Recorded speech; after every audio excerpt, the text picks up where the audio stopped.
Ассалаумағалейкум достар, бүгін біз мектеп менюда қалай неделяны көшіріп бірден түсіру керек екенін соны айтатын боламыз. Ол үшін мына неделяны белгілеп аламыз. Содан кейін мына жерден таңдап, қай неделяны көшіретінімізді таңдап аламыз да.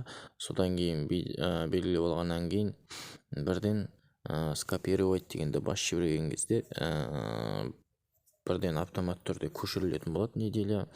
Сол мына жерде неделяның бүткіл нелерін бәрін тамақтарын өзгертетін болсаң өзгертесің осы жерден, болмаса бірден осы жерден қарап тексеріп аласың бүткіл неделяны.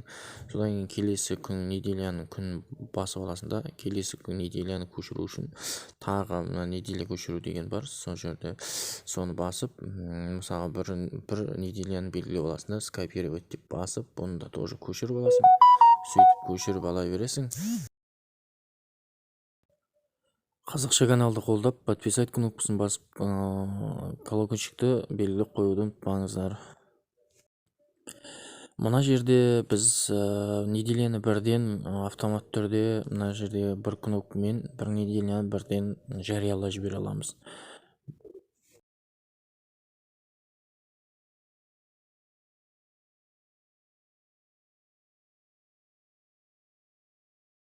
Біз келесі аптаны мына бірден жарияламай жеке-жеке күнді жеке-жеке жариялауға болады. Ол үшін астыңғы жағындағы жариялау батырмасын басу арқылы жариялаймыз.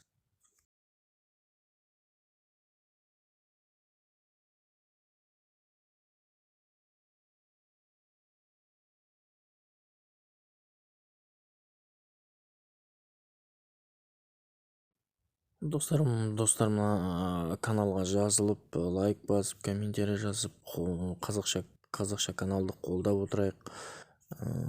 Подписать кнопкасын басып, колокольчикті белгілеп қойыңыздар. Келесіде видео шыққан жағдайда дәл сіздерге бірден келіп тұратын болады.